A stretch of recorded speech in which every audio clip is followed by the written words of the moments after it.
Hi, everyone. Today I'm going to read another book. It's called Pretty Darn Awesome, Divergent, Not Deficient, Understanding Pathological Demand Avoidance. And it is by Lauren O'Grady. And I'm going to start by reading inside the cover here, because it gives us a little bit more information for our understanding when listening to the story. So first we'll do some education and then we'll have fun and read the book. Okay. So what is pathological demand avoidance, or PDA? A profile on the autism spectrum involving the avoidance of everyday demands and the use of social strategies as part of this avoidance. And that definition is from the PDA Society.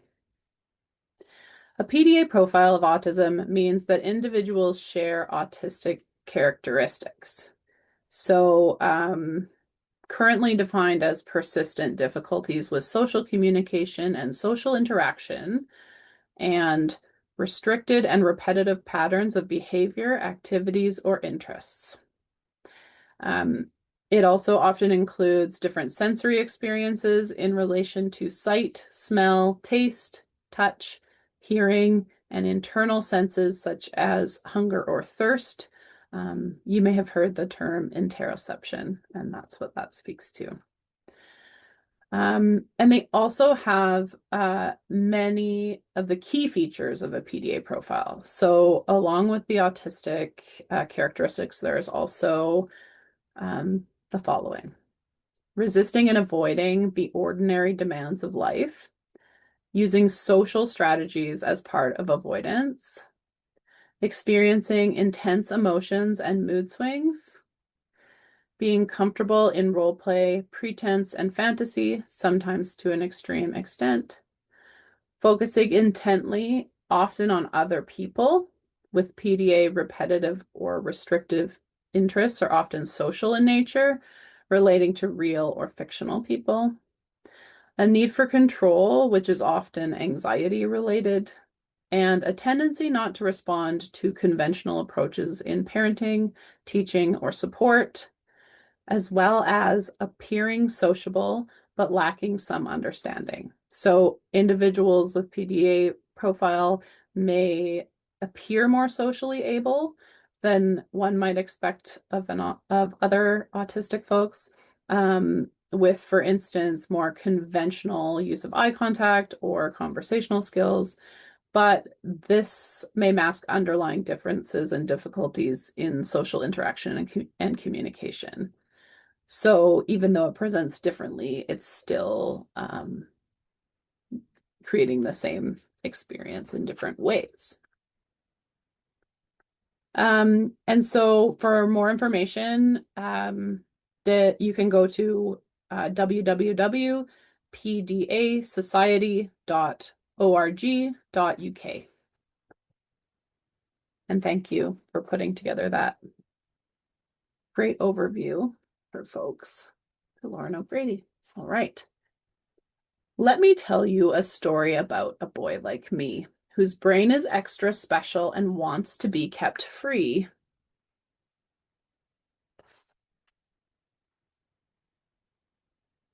He's what's known as autistic. I'm sure you know the word, but the term PDA is not one often heard.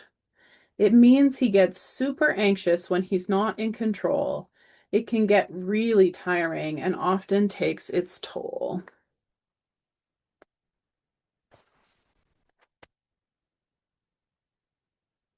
Demands are all around us. There are so many every day. They can be given to him directly from what other people say. Things like, put your shoes on, or it's time to go to bed, make him start to panic and fill him up with dread.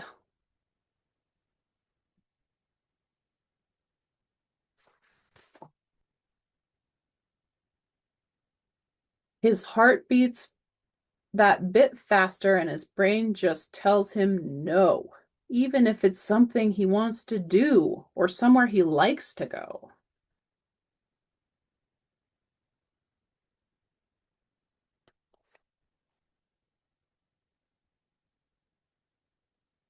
He knows sometimes it's silly and it depends on his brain's mood. Some days are super tricky and some are extra good.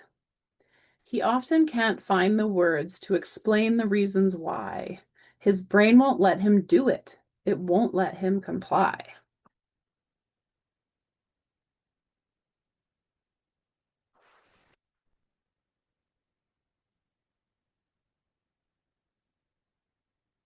So when his brain is behaving, he can do more of what you ask, and the demands of every day seem much less of a task. So things like brushing his teeth or getting to school on time on bad days are impossible, but on good days work out fine.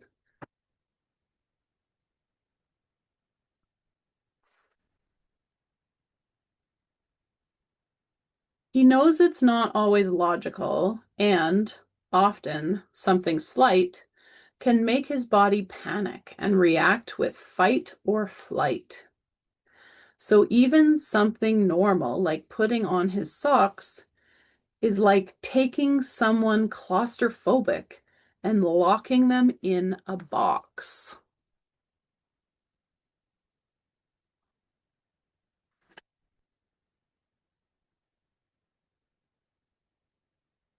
People might think he's naughty, but what they don't understand is panic and anxiety stop him following the demand.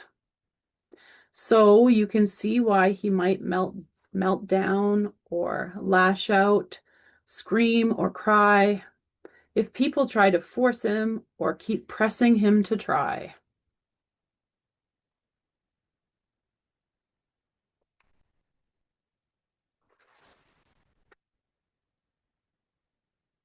He looks just like other children and likes the same things too, like playing with friends and computer games and jokes about bums and poo.